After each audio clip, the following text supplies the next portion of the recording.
Maruta Shohai Jaha Nahi Prema Brishti Taha Loje Jai. Nityananda Rai assisted as the wind, blowing that shower of prema where it did not fall.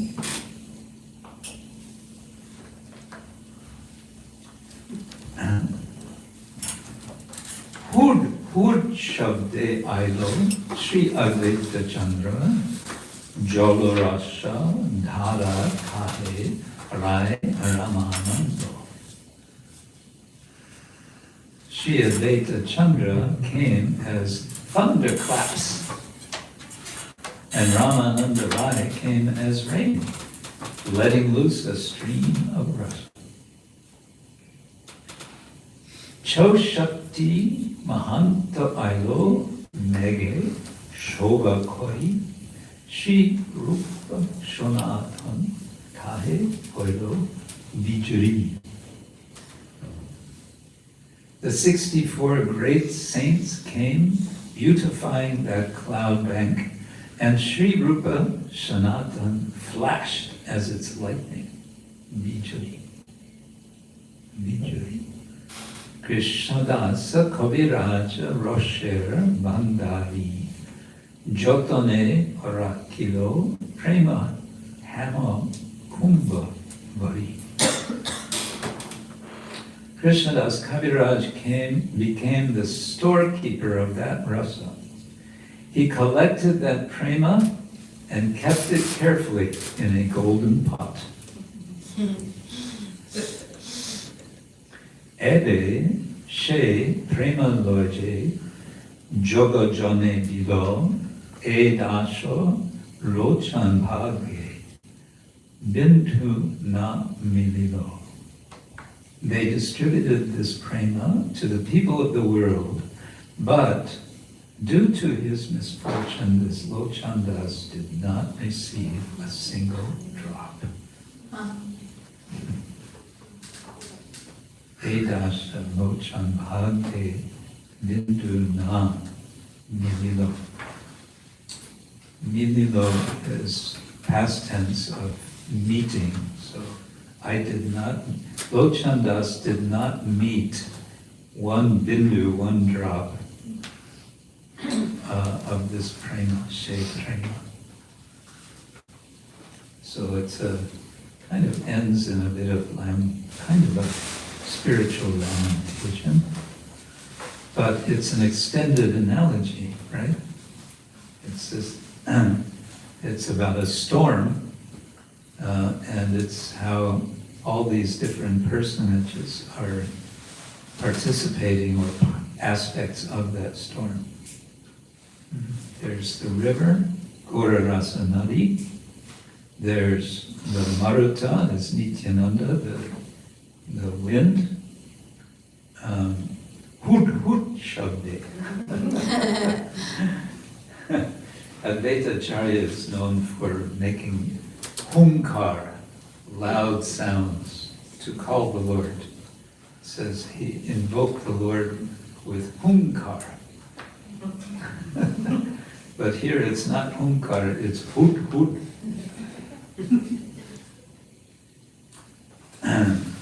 And Ramananda Roy is Jalarasandara. What was that again? It's letting loose streams of rasa. Choshakti Mahanta. There's a tradition, I don't know any details about this, but there's a tradition that there are 64 mahants. Mahant means, sort of, my understanding, it kind of means temple president.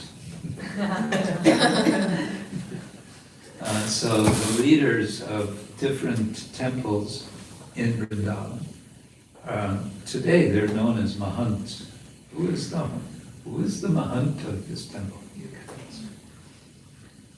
So the leading person, and somehow there's this number 64, and there's an area in Vrindavan of samadhis, 64 samadhis, And I'm guessing that that's related to the 64.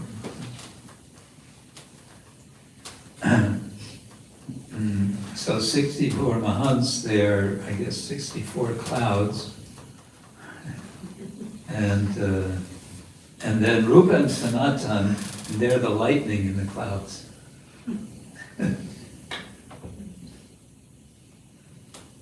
Who's the oh, yeah.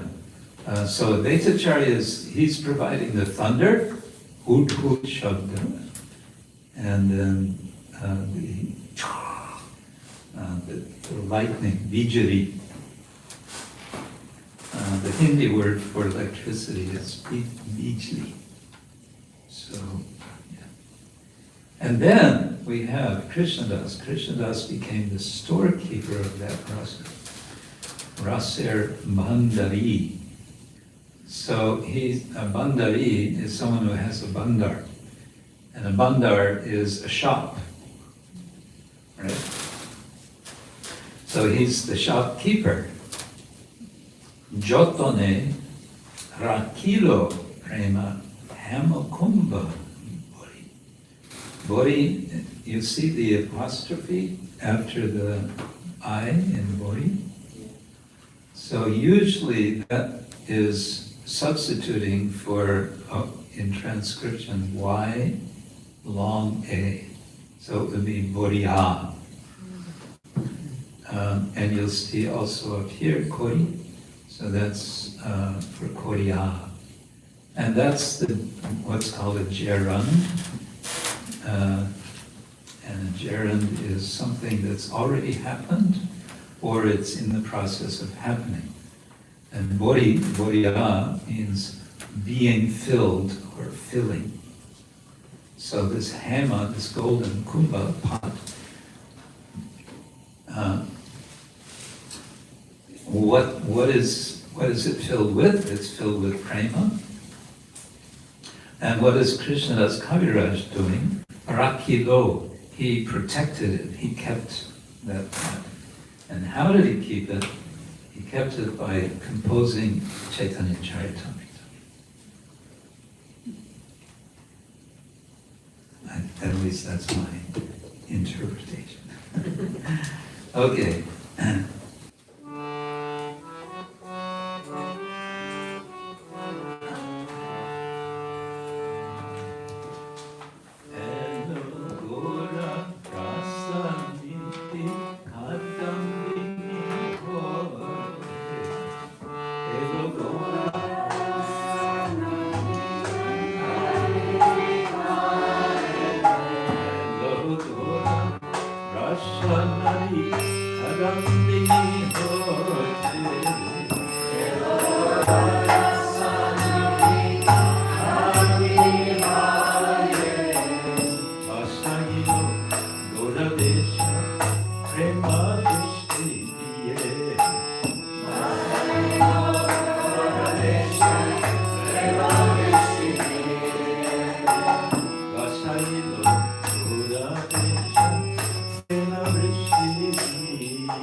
Shri Chaitanya Charitamrita ki jai. Shri Prabhupada ki jai. I think what I'll do now. First, I'll ask if there's any thoughts, comments, reflections on anything we talked about so far. Anything carrying over from this morning's introductory session. Okay. I hope you all managed to keep Suryadev and Rahu at bay.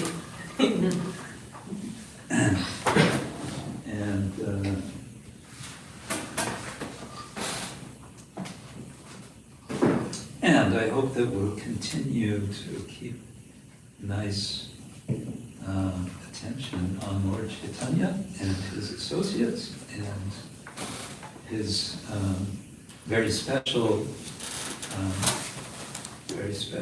Shastra we take as Shastra, the Chaitanya Charitamrita.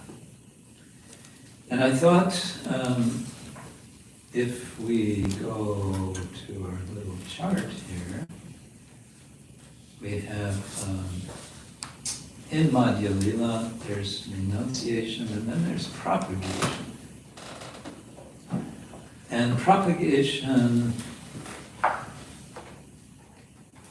is encompassing chapters 7 through 15, and this is inclusive of Mahaprabhu's travels south.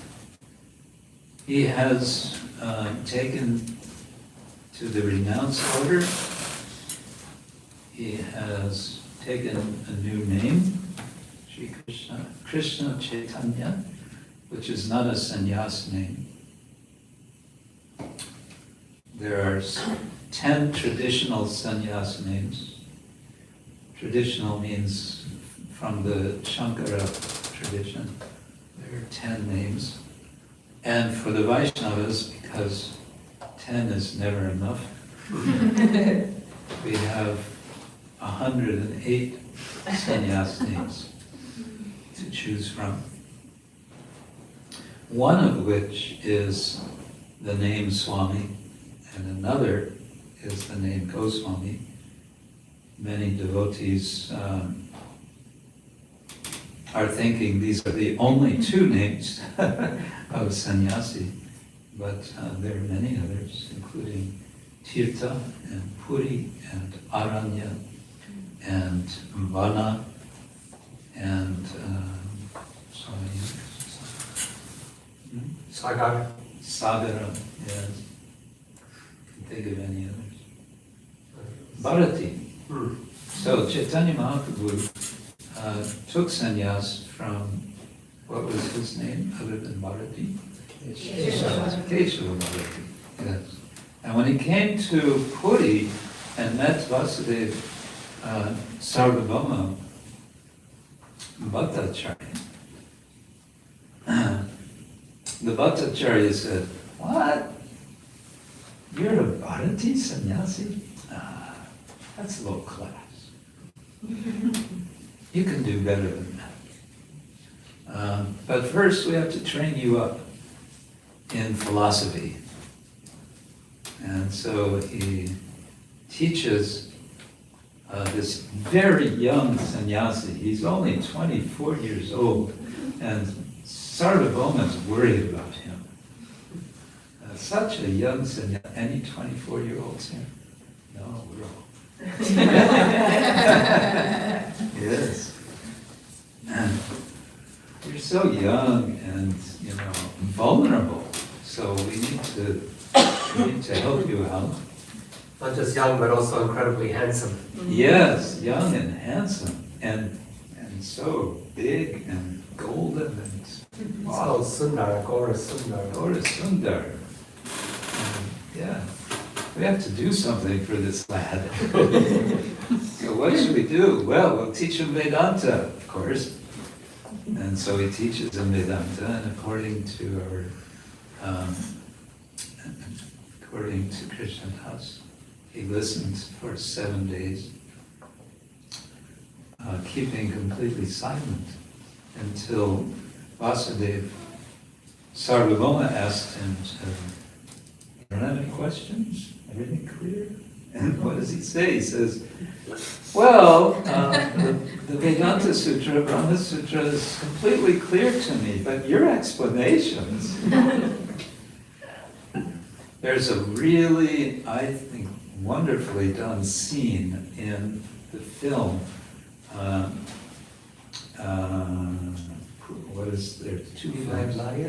There's Nimaya Nilachala Mahaprabhu. That's it, Nilachala Mahāprabhu, which was produced in what, the 40s or 50s. And it's in black and white, and it's really well done. And the person who plays Sarvabhauma is so good, because he becomes so upset when Chaitanya Mahāprabhu says, what do you do? I don't understand what you're talking about. What you say makes no sense. And the person who plays Mahaprabhu is also really good, because he always looks like he's from another world.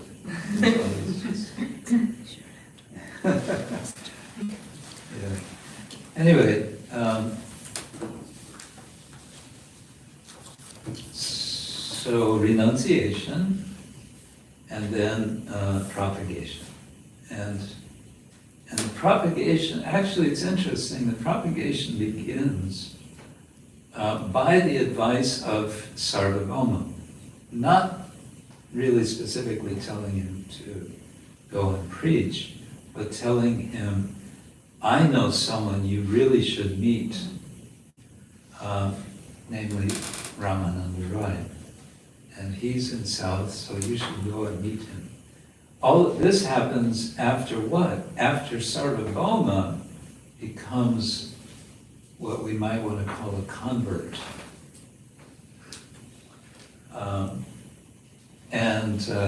What is the sign of his being a convert?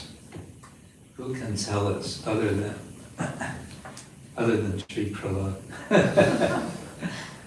Yes. The next morning when Lord Chaitanya goes to see him, he brings him Lord Jagannath's Mahaprasādam, and Sarvabhauma Bhattacharya, he wakes up and he immediately honors the Mahaprasādam without even rinsing his mouth or anything. And he's in complete ecstasy and saying he surrenders to Lord Chaitanya. And also at the end, after Lord Chaitanya gives him the teachings, then Lord Chaitanya reveals his sadvuj form to him. Mm-hmm. Yes. Composes the verses in glorification. In glorification. And he also quotes a particular verse, and he misquotes it. You know that? Tate nakampam susamikshamano punjana evatma kritam vipakam ritvat vapurvir vidadam namaste jiveta mukti. He wants to say bhakti. Yeah. What is this mukti? It's bhakti. And what does Lord Chaitanya say? That's not required. Not required. Don't go changing Bhagavatam. Yes.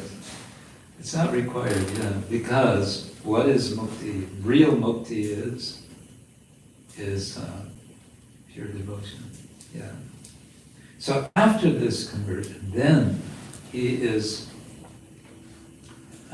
saying, I know somebody who you really should meet. And he tells him about Ramananda Rai, and that's when Mahaprabhu heads south.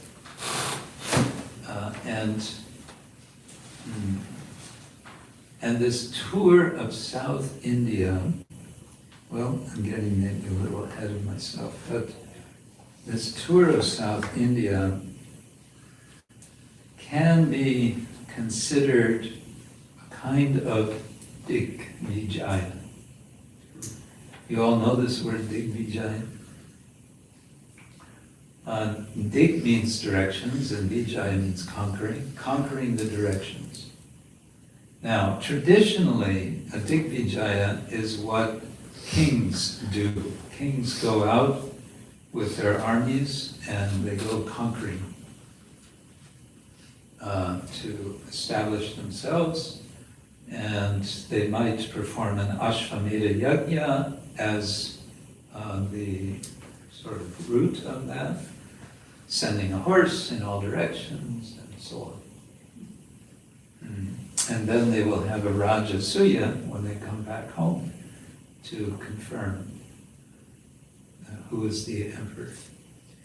Well, this idea of the Digvijaya then gets picked up, so to say, in the religious sphere. And so different acharyas are also going on Digvijayas. And they're conquering the directions. And how are they conquering the directions? They are debating, they are meeting opposition, and speaking the higher truth beyond the purva paksha of the opponents. So we find this also in Chaitanya Charitamrita. But before we go there, let's back up to what I would suggest is one of the emotional high points of the Chaitanya Charitamrita, which is in chapter 13 of Madhya Lila.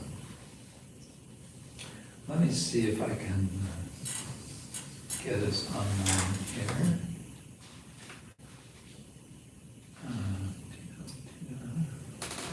Take one of these and make it bigger and here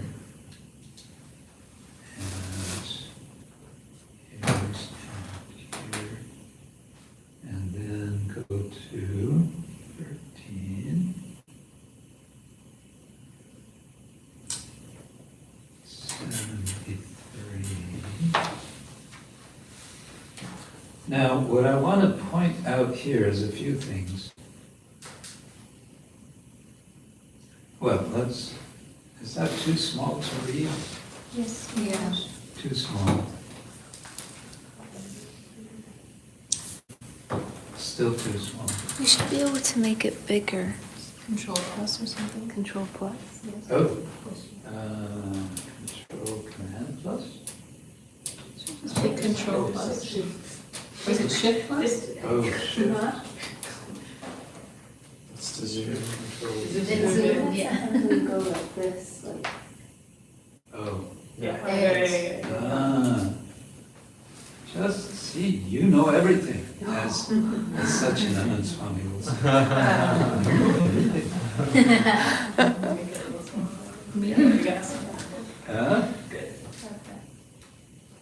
Okay, but I wanted to go, well, I don't know, we can try this. Okay, this is beginning the description of the Rasa, not the Rasa, the Jagannath Ratha Yatra. And there's a lot of things that kind of come together in this. A lot of themes come together. One of the themes is renunciation versus bhakti. In particular, with respect to the situation that there is Lord Chaitanya, the renunciant, Bhakta, and there is King Prataparudra, the householder, Bhakta. And what is their relationship? Is there a relationship? And how can there be a relationship? And there's a lot of, that's sort of the, how to say, that's a parallel story that's going along with the story, which is Caitanya Mahāprabhu relating with Krishna And what is that relationship?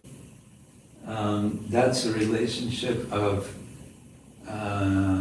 overcoming the feeling of separation between Radha and Krishna, so to say, or trying to overcome. In any case, a lot is going on here.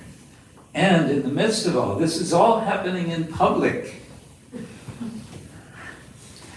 very public. And it's interesting that Mahaprabhu is going to be exhibiting very intense emotions and also displaying in his body ecstatic, what Prabhupada always calls symptoms. I always think a symptom is something of a disease, whereas a quality, a characteristic, but maybe I'm wrong.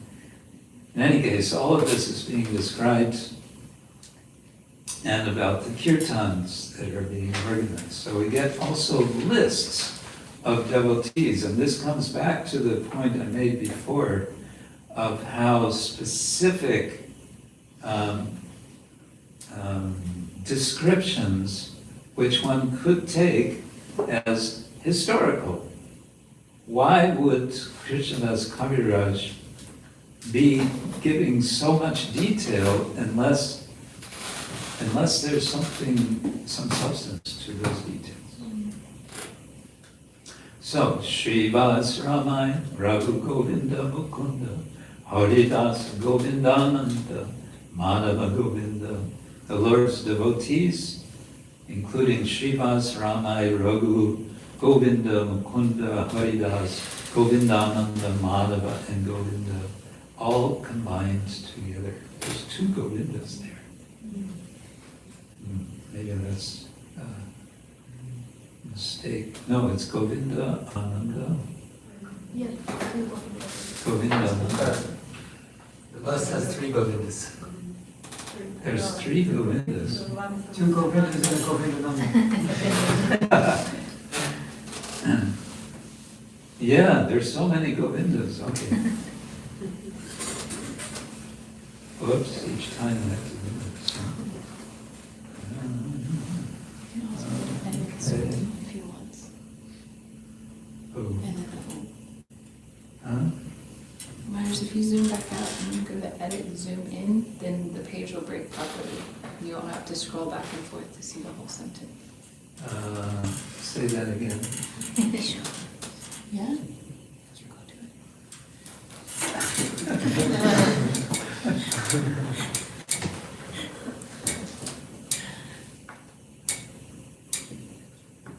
Edit, View. view, zoom in.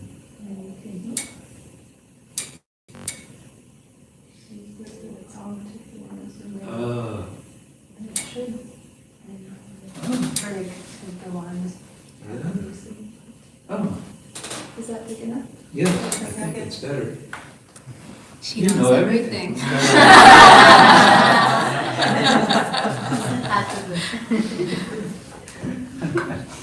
Okay. When Sri Chaitanya Mahāprabhu desired to jump high while dancing, he placed these 9 people in the charge of Swarup Damodar.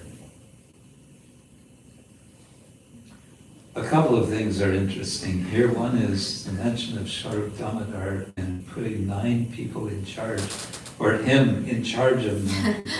Swarup Damodar was super important to Lord Chaitanya in so many ways. He was the gatekeeper of who could approach Mahaprabhu, especially with anything written. And he was tough. When he didn't like that anything someone wrote which was not proper siddhanta, he would blast them. And then he would apologize.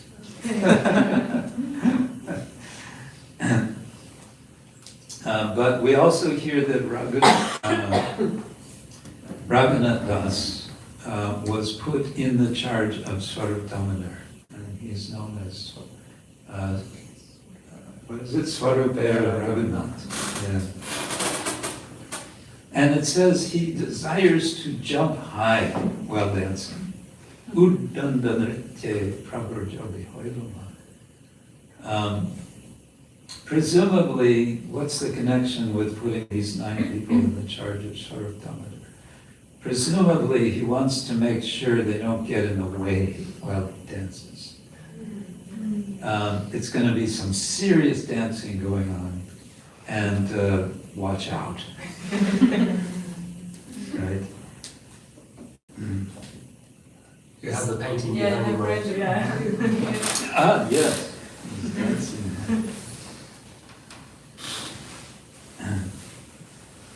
Okay, these devotees, Swarup Damodar and the devotees in his charge, sang along with the Lord, and they also ran beside him. All the other groups of men also sang. So another point here is, this is all very organized. Certain number of singers, certain number of mandanga players, and so on. And there's so many groups, and it's all specified. Offering obeisance to the Lord with folded hands, Sri Chaitanya Mahāprabhu raised his face toward Jagannath and prayed as follows. Okay, now,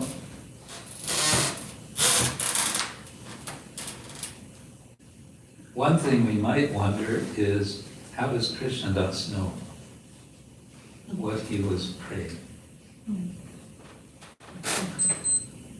Maybe Swarup Damodar had very good ears to hear everything he was praying.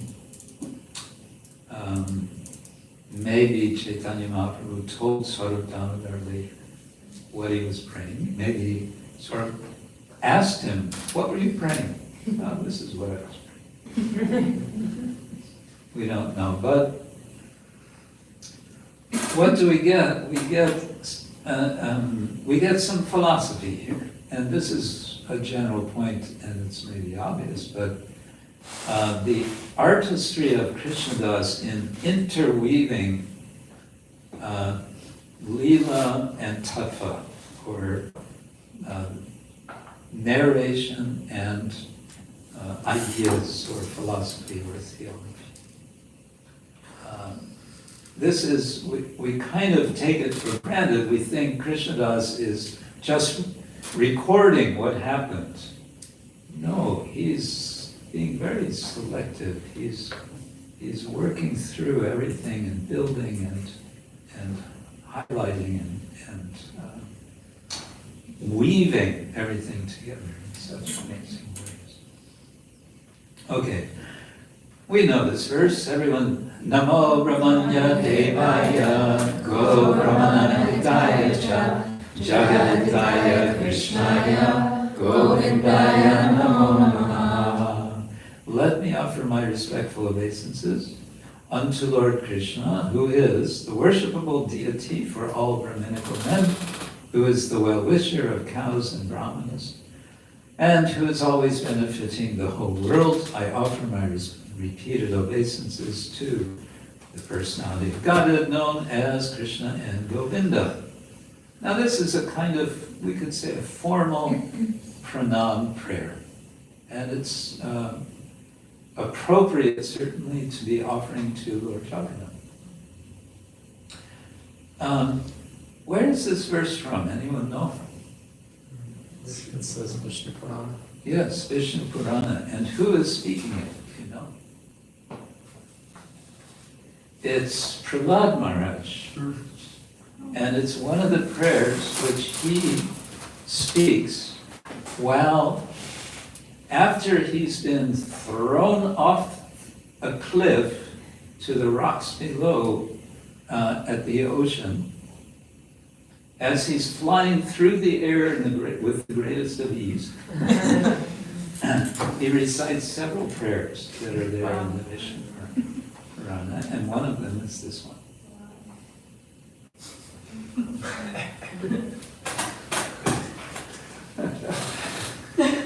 So, I don't know, I find that interesting that if you sort of juxtapose these two things, you know, what was going on Prahlad Maharaj. Who is Prahlad? What is his relation with the Lord? What situation he was in? And then that becomes, what's the word I want? Appropriated by Mahaprabhu. Appropriated, we can say, by Kṛṣṇadāsa, appropriated by the followers of Lord Chaitanya to worship Lord Jagannath. So there's a rich, the Chaitanya Charitamrita is an example of rich, what the scholars like to call intertextuality, where some other text is woven into this text. And that text may have another, it may be also woven in something. And there's a kind of echo chamber, I like to say, of Vedic reality, if you like, which we are invited to enter into as we hear from these texts. Sorry. Mhm. Are we, so Marie, did I understand correctly when you said we're weaving also the mood of the verse when Prahlad prayed, so we can, I guess I don't really understand how those two moods connect to each other, or how Lord Chaitanya is exhibiting the mood of Prahlad being flung off a mountain in that I guess I don't understand how those two connect together. Well, he may not be thinking of that particular situation, but we might be aware of it and just be thinking how what a variety of ways that devotion is expressed. In this case, with the same verse. So Mahaprabhu's moods may very well be very different. But then we can kind of remember, oh, yes, this was spoken by Prahlad. And what was his mood? And what was that situation? And that can sort of take you, it can take you around to make other connections. You can go back to the 7th canto of Bhagavatam and think how Prahlad is glorified. And in this way, it becomes an exercise in smarana, which is can be very enriching. Or you can kind of not go that way and just say, okay, let's see how this is connecting with the story that's being told here. Yes. And when we see this verse as Gaudiyas, we also think of the verse glorifying Lord Chaitanya, Namo Mahavadanyaya, Yes. because we chant them together. Yes, when we make offerings, holy offerings. And so Yes. that's also interesting to consider. Namo Mahavadanyaya, Krishna Prema Pradayate, Krishnaya Krishna Chaitanya, Name Gaurati Namaha. Now comes another sort of verse. Shall we chant this together? Jayati Jayati Devo Devahi Nandanasa, Jayati Jayati Krishna Vaiṣṇavas Pradipa, Jayati Jayati Mega Shyamala Komalango, Jayati Jayati Prithvi Bharamasho Mukunda.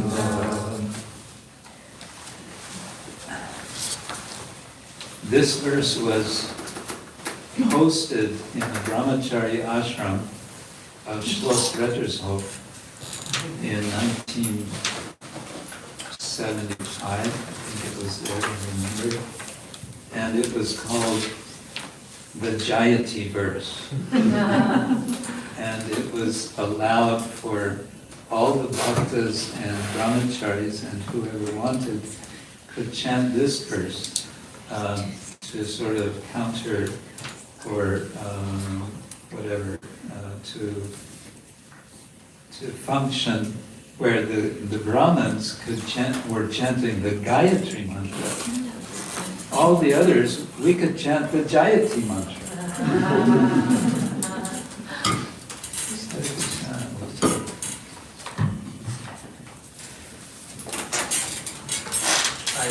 Jayati, they kind of rhyme, right? They must be related somehow. All glories unto the Supreme Personality of Godhead, who is known as the Son of Devaki. All glories to the Supreme Personality of Godhead, who is known as the light of the dynasty of Vrishni. All glories to the Supreme Personality of Godhead, whose bodily luster is like that of the new cloud, and whose body is as soft as a lotus flower. All glories to the Supreme Personality of Godhead, who appeared on this planet to deliver the world from the burden of demons and who can offer liberation to everyone. Now I just remembered, I have to correct myself. Our Jayati mantra was different. It was from the Bhagavatam. Jayati Jananivaso Devaki Jananavadu. That verse, but kind of similar. In any case, this is from Mukunda Mahala's Stotra of King Kulashekar. Yes. So again, it's a kind of intertextuality drawing from one of the alvars in this case.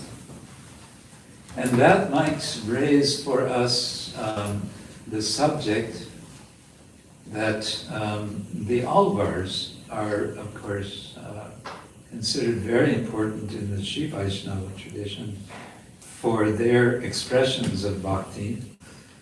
There is a theory, one can take it or leave it, but one scholar wrote an entire book on the subject, arguing that the Srimad Bhagavatam was a later text which was inspired by the alvars, the 12 alvars. Well, you could probably argue the reverse, that the alvars were inspired by the Bhagavatam. But in any case, for the Sri Vaiṣṇavas, this tradition of bhakti is there, it's very strong, and it does include much of the richness of our understanding in the Gaudiya tradition of emotions related to the Lord. And I think that is something that we may not be aware of. Hare Krishna. Hare Krishna. You're just in time. No. Oh, we even have fully prepared. Nice to see you after so many years. We're just reading now from Madhya Lila chapter 13, the beginnings of the Ratha Yatra, description that Kṛṣṇadāsa Kaviraj gives us. And I think this section is important for us, followers of Srila Prabhupada, because of our own history as a mission in the West of staging Ratha Yatras. And I think we, in the sort of preoccupations that we all have in the performance, or the arranging, the planning, and then the arranging, and then the having Ratha Yatra, we might not be thinking so much about what is actually going on in what for us is the prototype Ratha Yatra. The prototype Ratha Yatra, in a sense, is that of Chaitanya Mahāprabhu leading the procession. And what is he doing? He's offering prayers, and he is expressing his devotion, expressing in such ways that only some devotees understand. And so, as I said, this is a completely public, I want to use the word performance, because in some sense it's performance just by virtue of the fact that it's public. And It's public, and at the same time, it's highly intimate. It is an intimate expression of intimate feelings going between Lord Chaitanya and Lord Jagannath. And that's being perceived not by everyone, but it is being perceived by some, and in particular it's understood by, who is it understood by? Yes, Srila Rupa Goswami, yes. But there's one other who seems to understand something of what's going on.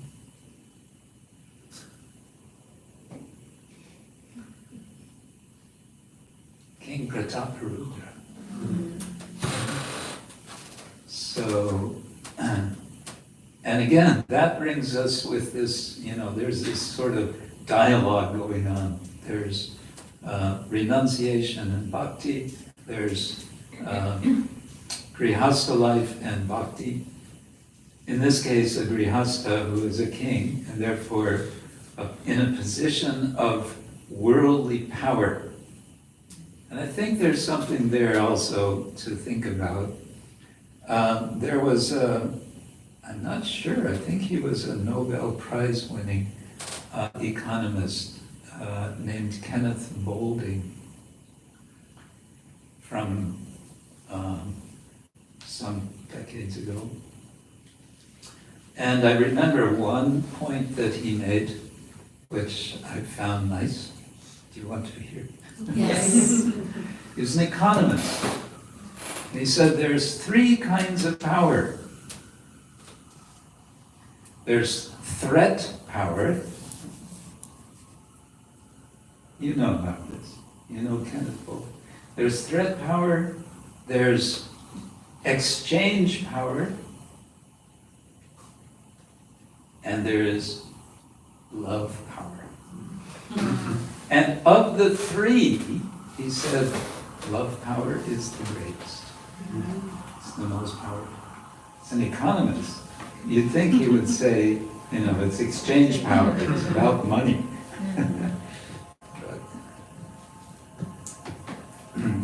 So, Prataparudra is in this position of, threat power, in effect, and maybe a lot of exchange power. And he's becoming, in a sense, overpowered by Chaitanya Mahāprabhu, just by his presence. Oh, here's the verse. Jayati janani vaso devaki nandana yadavara parishat svartor virasyanna dharmam sthirachara vrijinagna susmita shrimukena rajapura vanitanam vardhayam kamadevam.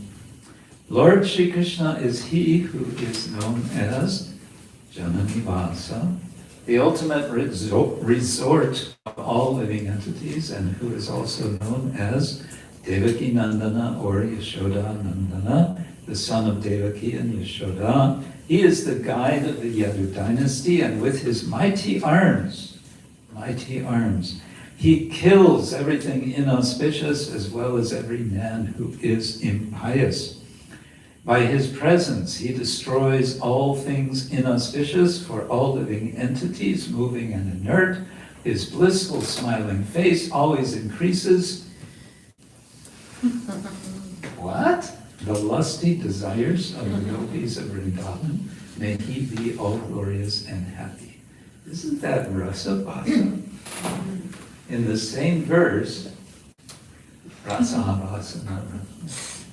In the same verse we have the Lord with his strong arms killing whatever is inauspicious, and we have that same Lord all of a sudden at the end, Rajapura Vanitanam Vardhayan Kamadevam. Suddenly he's Kamadeva and he's Vardhayan, he's increasing the lusty desires of the gopis, Rajapura of the Vanita.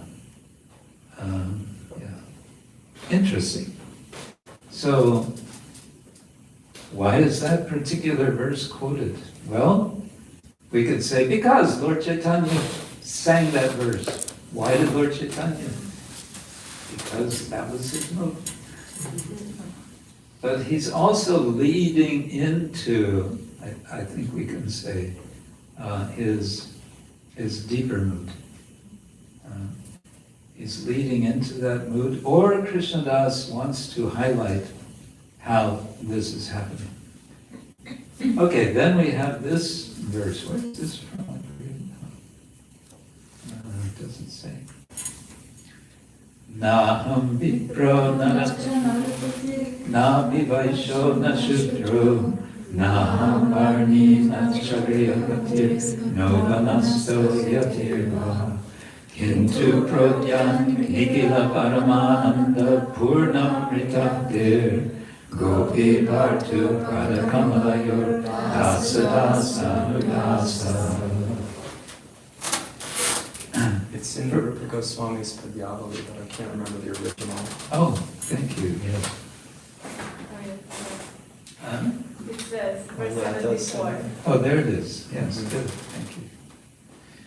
I'm not a Brahmana, I'm not a Kshatriya, I'm not a Vaishya, I'm not a Shudra, I'm not a Brahmachari, I'm not a householder, I'm not a Vanaprasad, I'm not a sannyasi. What? Then, what are you?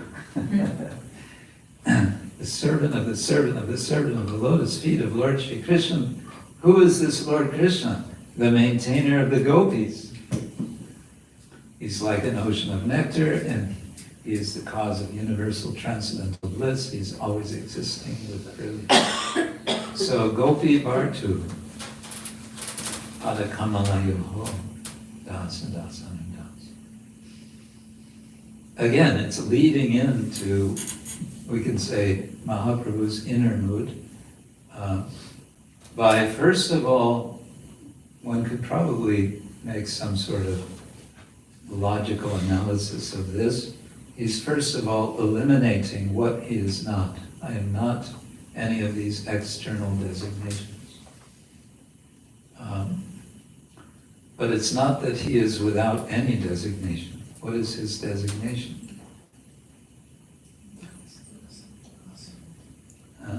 The servant of the servant of the servant. Yeah, he's a servant but servant of who? The Lord of the gopis. The Lord of the gopis. Lord of the gopis, gopis, gopis. You know that there's a prayer in Bhagavatam, 1st canto, chapter 9. Vaiṣṇavas is offering prayers to Krishna. Vaiṣṇavas is dying. And what does he do? He remembers the gopis. There's one verse.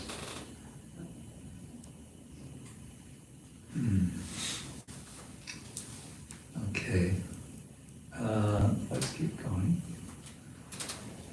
Okay, then now Kṛṣṇadāsa comes and he's going to explain. Aptavari punarapi korila pranam joda hatte bhaktagana bande bhagavan.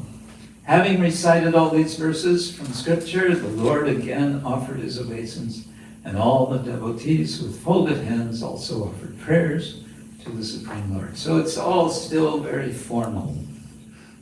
You know, folded hands, we're offering prayers, preparing actually for the procession. And then comes the descriptions of the procession and how Chaitanya Mahāprabhu gradually, or not so gradually, becomes absorbed in such a way that he cannot contain himself, literally.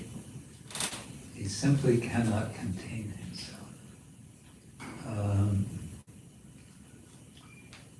Yes, it already starts here.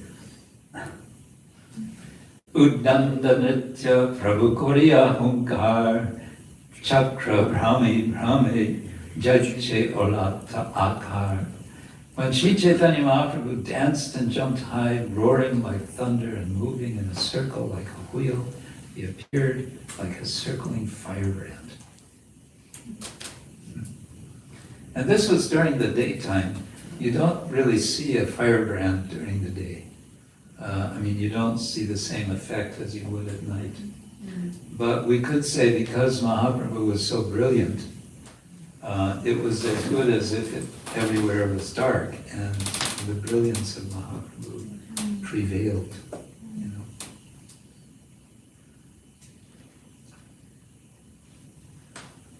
Nritye Prabhur Jahan Jahan Pade Padata Sosagara Shaila Mahi Kore Pralamal.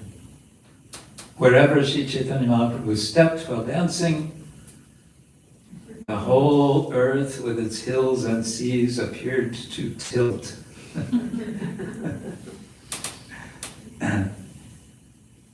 Yeah, so Mahaprabhu he's moving the whole world in effect. This is how Lord Kṛṣṇadāsa is described. It's very powerful description. And now he's describing what are his, as Prabhupada would say, symptoms. Shtamba Sheda Kulak Ashru Kampa Vaivarno Nana Bhave Vivashata Garbha Harshatano. When Chaitanya Mahāprabhu danced, he displayed various blissful transcendental changes in his body. Sometimes he appeared as though stunned. Sometimes the hairs of his body stood on end. Sometimes he perspired, cried, trembled, and changed color. And sometimes he exhibited symptoms of helplessness, pride, exuberance, and humility.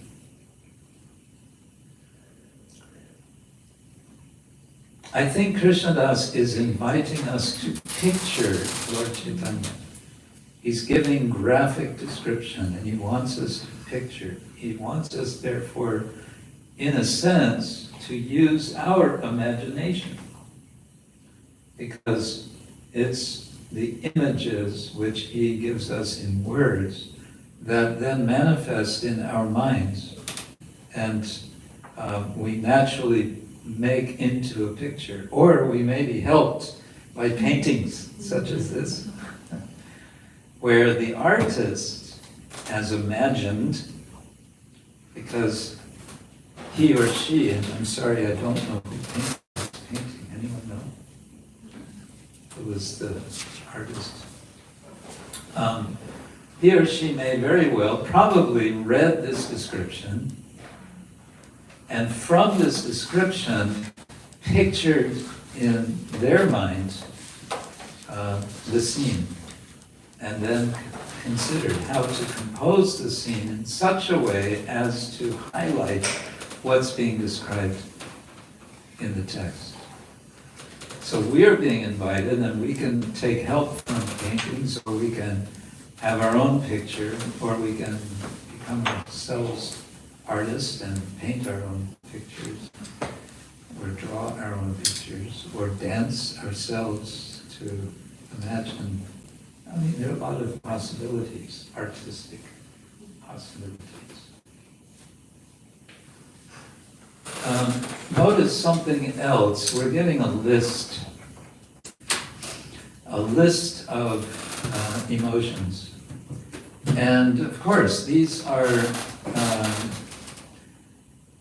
described by Srila Rupa Goswami in his Bhakti Rasamrita Sindhu. And so one thing that's going on here in the Chaitanya Charitamrita is that Kṛṣṇadāsa Kaviraj is illustrating, as I mentioned earlier, writing mainly in Bengali. He's writing for the Bengali devotees, and he wants to convey to them what the Goswamis are teaching in Sanskrit. And one thing they're teaching is what are the symptoms, what are the characteristics of the real thing, of real ecstatic devotion. What are the, I always get the terminology mixed up. There's anubhava, there's vibhava. I think this is vibhava. These are sattvika bhavas, so the external manifestations. Yeah, sattvika. And then the last few are internal. Ah, So that would be like anubhavas. Right. The hopelessness, garba. and the pride, and the humility. Yes. Yes. So 8 garba, external, harsha. and then like 4, 1, 2, 3, 4 internal. Yes. Vivashata, helplessness. Oh yeah.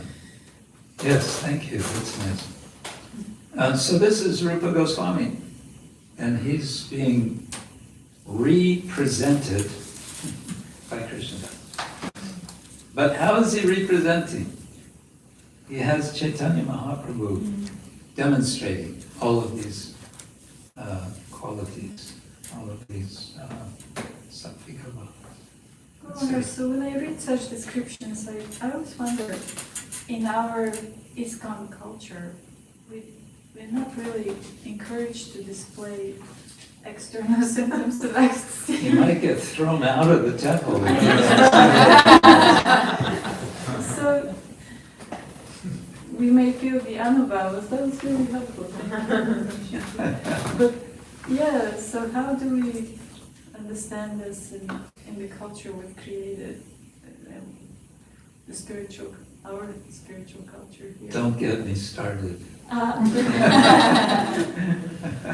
Well, let's see, what can we say briefly? It is interesting that this is now being described as being completely public. Mhm. And so if we think of our sort of,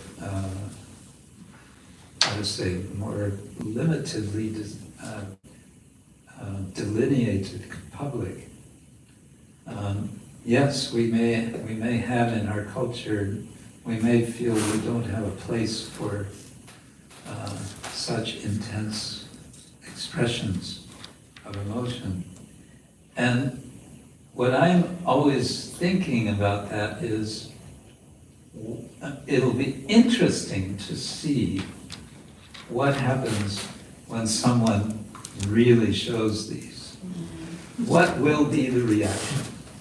I find myself sort of thinking like a sociologist, like, interesting phenomenon. Let's see how everyone reacts to this. So, what do we do about that? Well,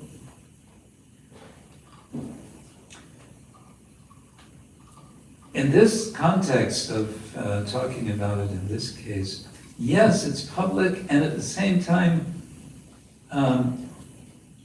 Kṛṣṇadāsa has first described all the devotees who are surrounding Mahaprabhu. And they're surrounding him in concentric circles. Some are closer and some are further back and some are further back. The closest ones, they are his intimate associates. And so we could say Mahaprabhu feels safe in that condition with particular devotees. They've all been selected, you know.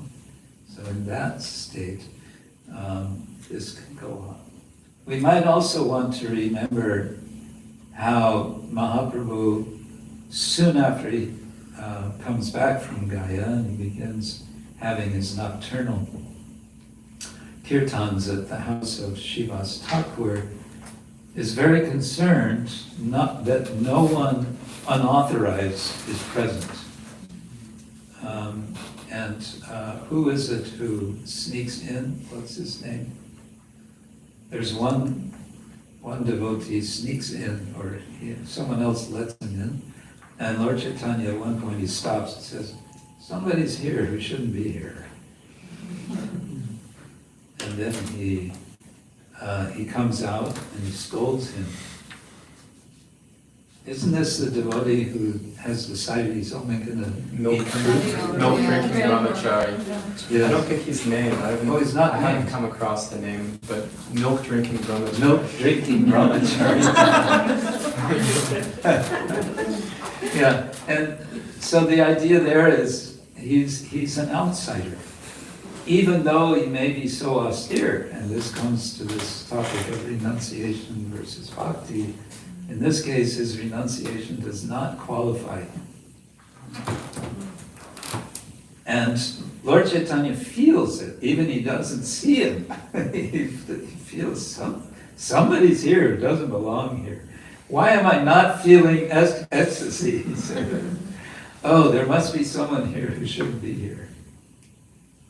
And then he's identified, and then he's sent out, I guess. And then, okay, now he can feel free to express himself.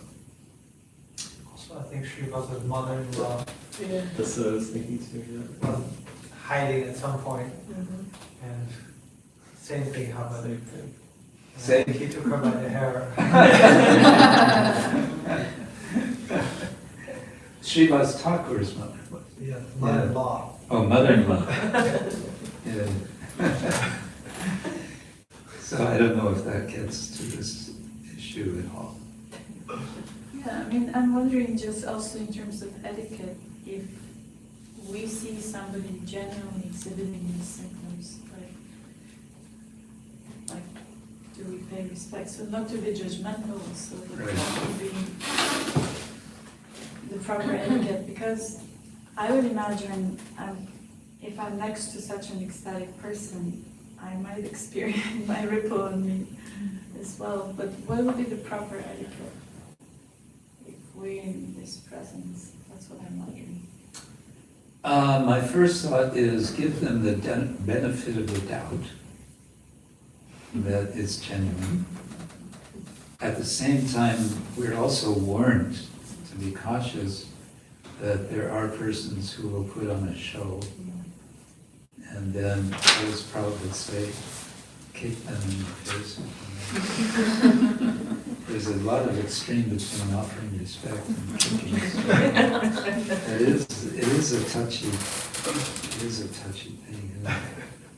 I have to think about this. I don't know if I have a good answer, a good specific answer. I hope I'm not in that situation. Ever put in that embarrassing someone that's falling on the floor. With Lord Chaitanya, they really worried about him sometimes, you know. He would dance and then he would collapse. And, you know, with a loud sound, like it must be really hurting his body. They were worried about him. Of course, Balabhadra Bhattacharya was so worried about Mahaprabhu when they came to Vrindavan. It was practically a daily event that Mahaprabhu would suddenly dive into the Yamuna. And he wouldn't come up. He was so absorbed, it was like maybe he doesn't need to breathe. So, you know, he was remembering Krishna in the Yamuna, and so he dives in and he stays down. And then apparently Balabhadra Bhattacharya would have to dive in to drag him out. And it got to a point where Balabhadra says, you know, Mahaprabhu, or Prabhu, he says, can we please leave Vrindavan? It's too much, you're too ecstatic here.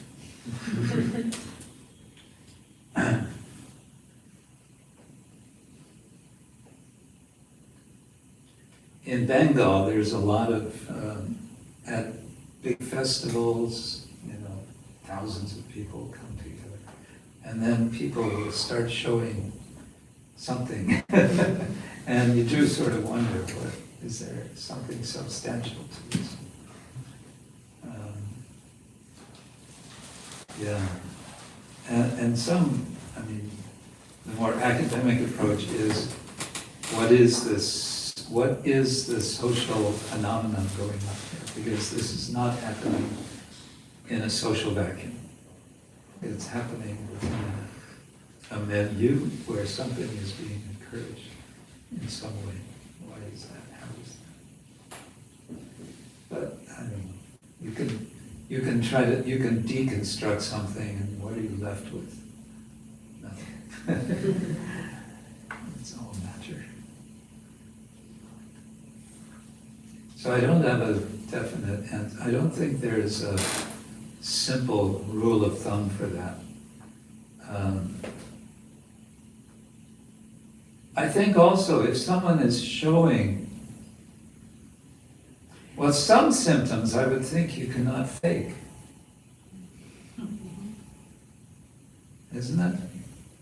I don't know, the perspiration and the hair standing on end and the shaking and the changing of color by Varnya. I don't know.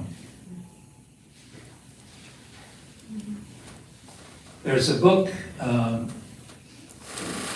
by one scholar, one lady, Jim McDaniel. She's written an interesting book called The Madness of the Saints.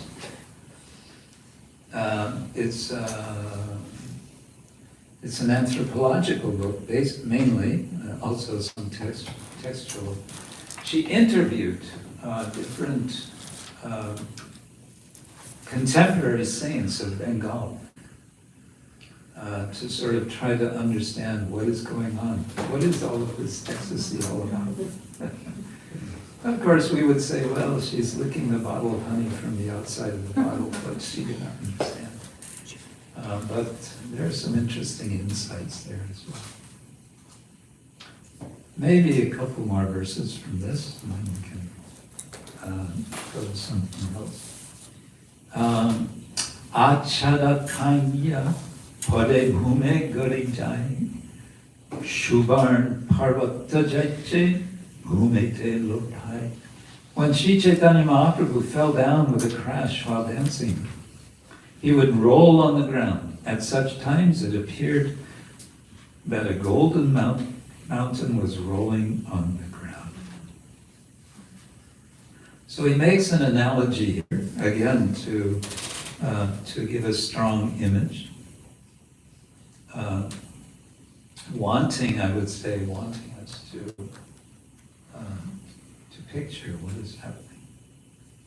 Nityananda Prabhu Dui Hatta Prasarya Prabhure Harite Chahe Asha Danya.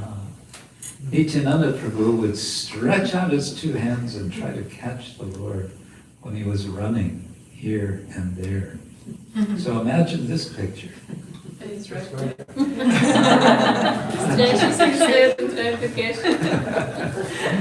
it.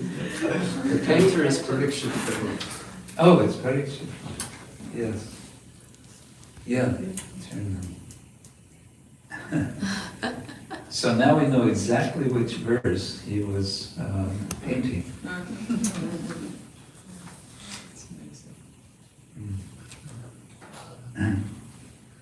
Nice, okay.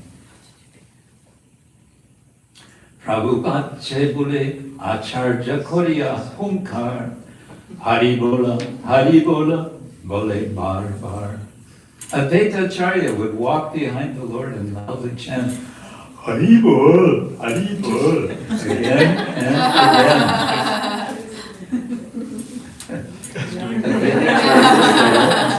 Haribol, Haribol. Yeah, we're having a multimedia evening.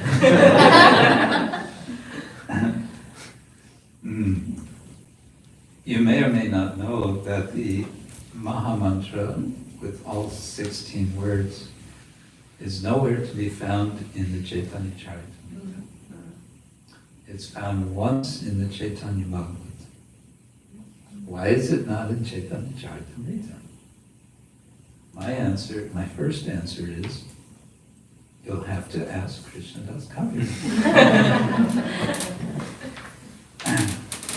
But another answer could be that it is traditional when it comes to mantras to not spell them out in Shastra, but if they are given, they will be given in a mixed up way, because they're not to be simply read and taken from Shastra, they're to be taken from the Guru.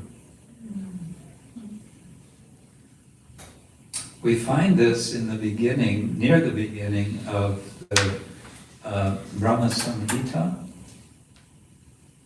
where you'll find those of you, which is most of you, who are chanting the Gayatri mantras we received from Srila Prabhupada. For what reason I don't know, it's usually called the Gopal mantra, the second to the last of 7 mantras. That mantra is there in the Brahma Samhita within the first 28 verses. But it's mixed around, it's jumbled. It's kind of all there, but it's kind of jumbled. Kṛṣṇadāsa Kaviraj, he gives us Hari Bola, he gives us Hari Hari, and I think sometimes Krishna Krishna, and I don't know, maybe Rama Rama.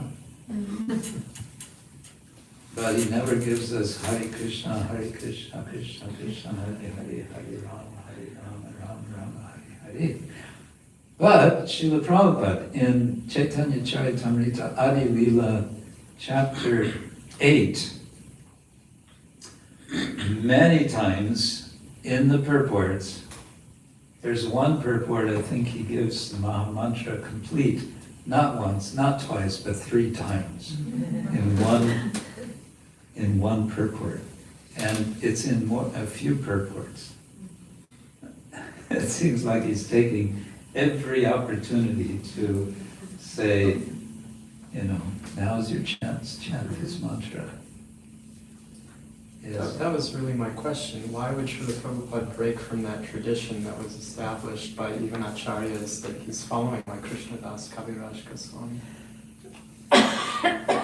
He speaks about this in Bhagavad Gita with respect to the verse in, 3rd or 4th chapter, saying that one should not disturb the minds of those who are absorbed in karma.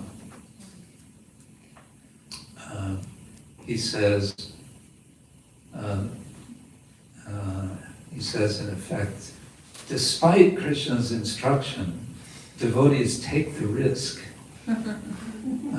in order to spread the mission, to spread Krishna consciousness. So is the understanding that because he was doing more active outreach than Kaviraj Goswami or other acharyas, that he would take a different mood? It could be that, or it could be that his mood was, as he would at least once say, my purports are my ecstasies. He is in an ecstatic mood himself while he's writing, and in his ecstasy, he can't contain himself. He writes the Maha Mantra. Yes. It's also a good point, because I was thinking when you mentioned that, like, he was overseas, he was so far away removed from the culture where this was happening. So he has to be very explicit to convey, what does it mean? Even when he says the Maha Mantra, Hare Krishna, he has to be very explicit. He has to spell it out. Yes. There's also a tradition of acharyas in their compassion breaking with the secret keeping of mantras. Famous story from Rama. Yes. Yeah. So there's a nice precedent there that It's a good one. he takes forward. Yes. Yes, it seems, and that's interesting. It seems like that tradition runs along almost parallel to the tradition of keeping secrecy. It's one side of it. It's like it's the same tradition saying, this is confidential, this is secret, be careful. And the other side of the same tradition is saying, Give it. give it out, we have to save the fallen souls.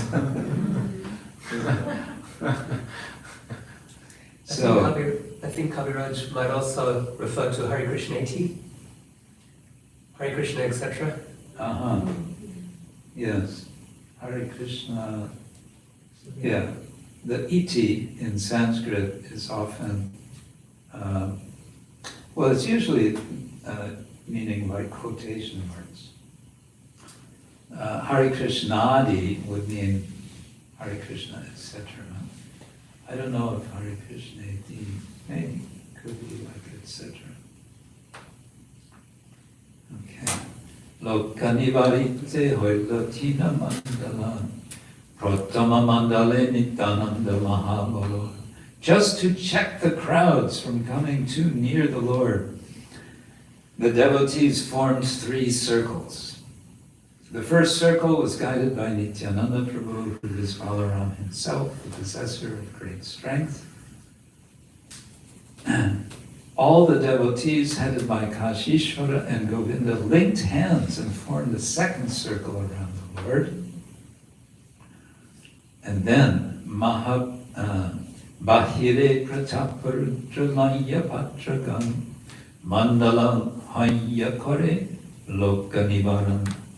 Maharaj Prataparudra and his personal assistants formed a third circle around the 2 inner circles, just to check the crowds from coming too near. So here Prataparudra is offering service. And of course this is the key. The other service, the famous service, is the sweeping.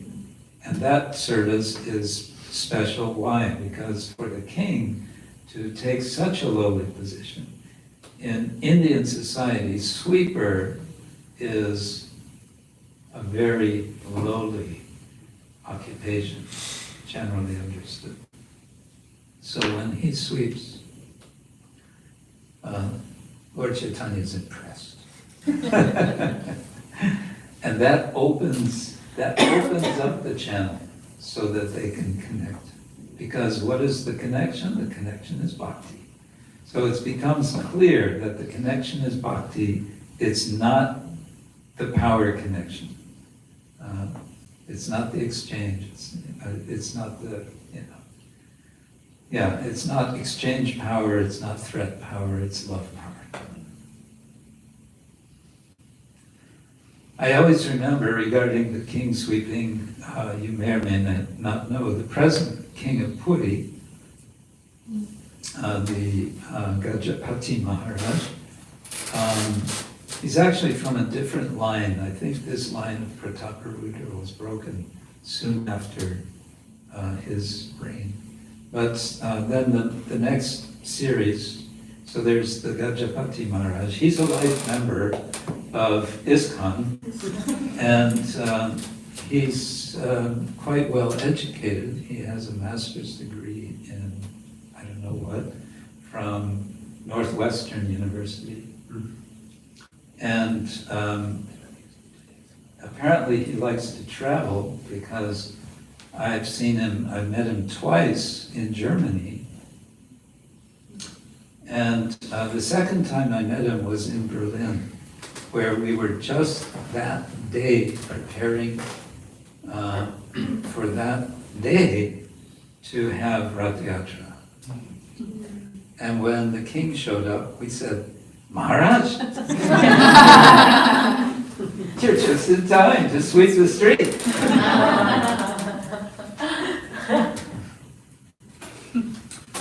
And he said, in all seriousness and very humbly, he said, I'm very sorry, but it's absolutely strictly forbidden for me to do this service outside of Puri.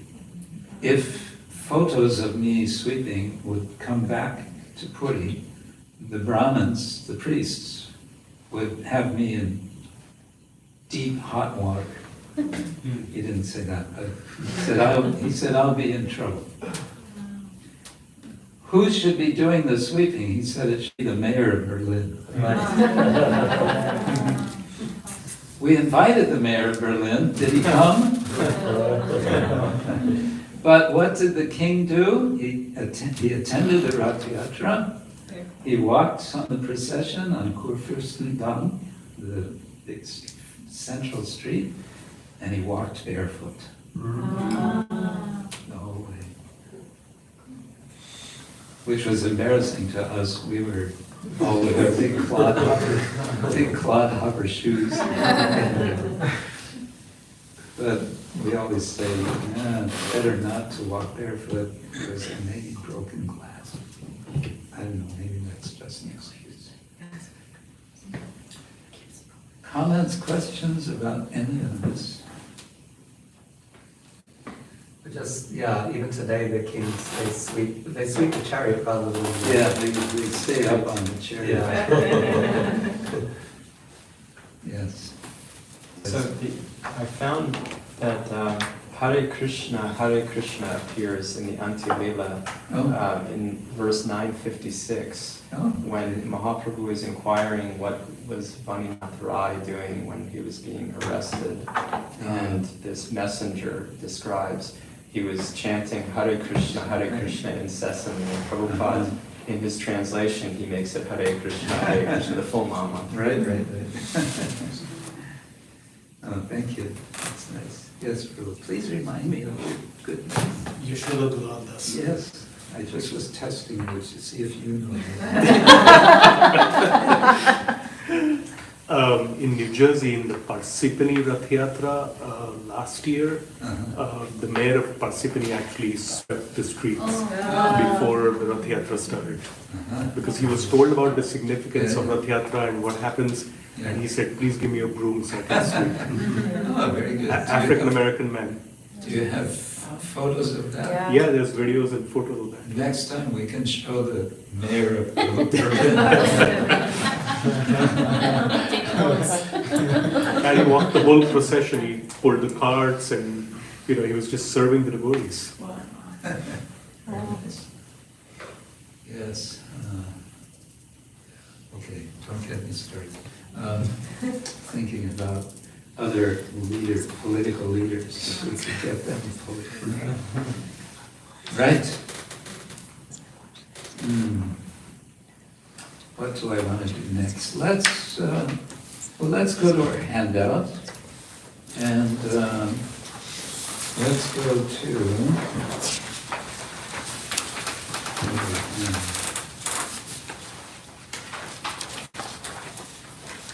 Okay, on the second, so we have this flow chart of nectar, and then we have a list here called Patterns in Chaitanya Charitamrita. I'm taking this terminology from a book written by this scholar, William Smith, the late William Smith, Patterns in North Indian Hagiography. And I found it fascinating. He includes within this book references to Chaitanya Charitamrita, but he also includes several other what he calls hagiographies of North India, including some of the descriptions of Guru Nanak, I think also of Mirabai. Maybe there's, they're the famous saints of North India, and some which are less famous, Rai Das and so on. And he sort of juxtaposes these different descriptions of their lives, and he teases out from them, or he comes to notice that there are patterns, there are similarities. And these are the main patterns that he has found, and within each of these, I didn't list them here, within each of these he has subcategories. So, descent, Balya Lila, marriage, renouncing the world, appearance, personality, powers, he puts together, darshan, satsang, Digvijaya, meeting the emperor, enemies, the Brahman opposition, temptation, sin and salvation, hard bhakti, and svargarohana. These are his categories. And I've listed here what just sort of quickly came to my mind as single examples for each of these, or more generally, I put for Bali Leela, Nimai's several adventures.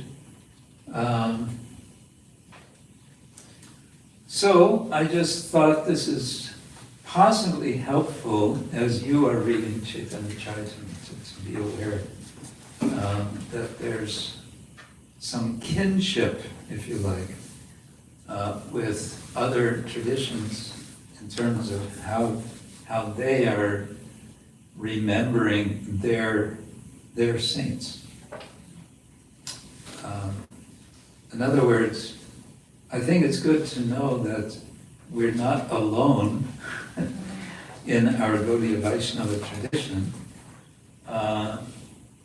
with respect to having similar understandings about the founder. In this case, we can say founder Acharya of our tradition, Caitanya Mahāprabhu as founder Acharya.